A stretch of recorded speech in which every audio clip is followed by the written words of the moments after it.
Problems with the environment. In the environmental perspective of things, since the first industrial age, we have been destroying the earth at the lives of others' expense. The population as a whole keeps using and using, but with very little paying back.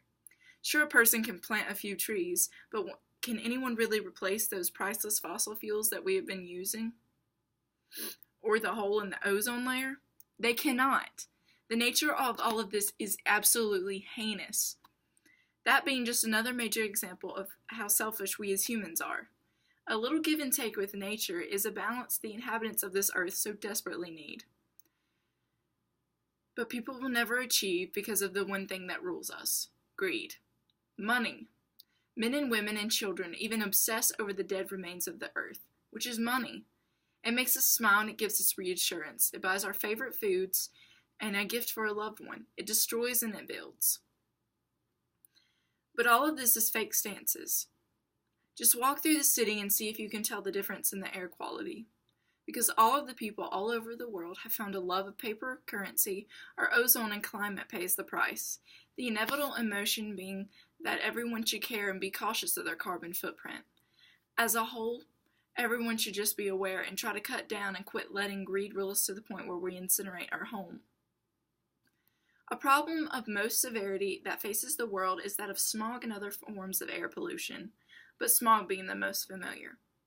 Smog, as it is known, is the fog or haze combined with smoke and other atmospheric pollutants. Though a lot of them are visible, many are not, thus meaning the real danger is not always obvious as we hope it to be. Some would point out that it is inevitable to stop this because it is released every time a breath is taken. That being carbon dioxide is the main greenhouse gas that contributes to the warming of the earth.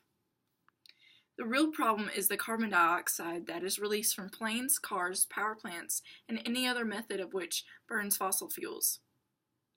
Thanks to things like industrial revolutions, over the past 150 years, carbon dioxide levels have rose higher than any ever before in recorded history.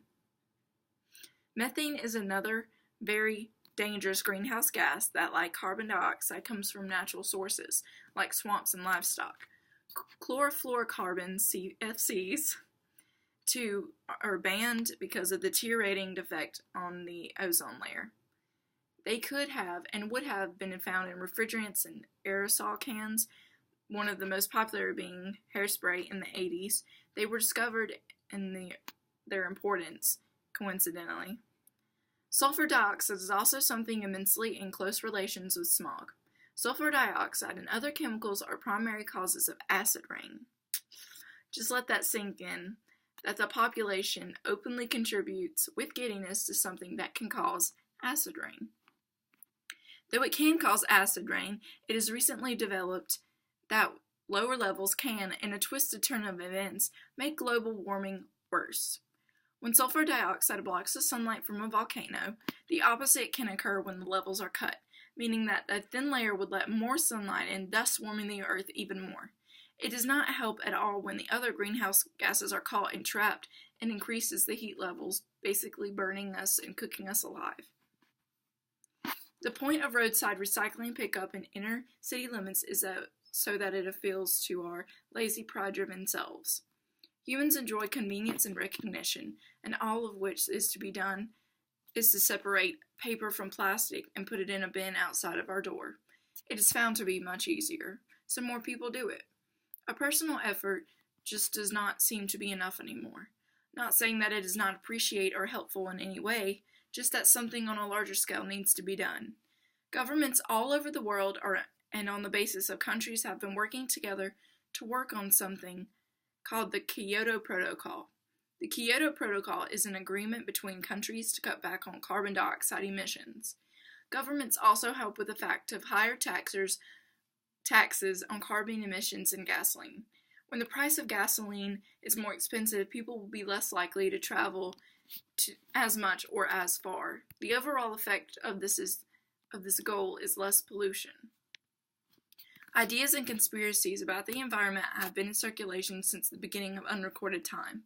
Though people cannot just stop polluting because of the natural pollutants in the world, individuals can cut down on the unnecessary pollutants and polluting that is being done. meaning blissfully ignorant road trips should be kept to a minimum in order to keep the option to take them be still there. As lives that were placed on this earth, it is vital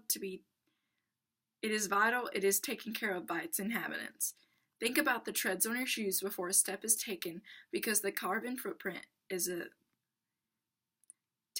Think about the treads on your shoes before a step is taken, because the carbon footprint that is left is an important one.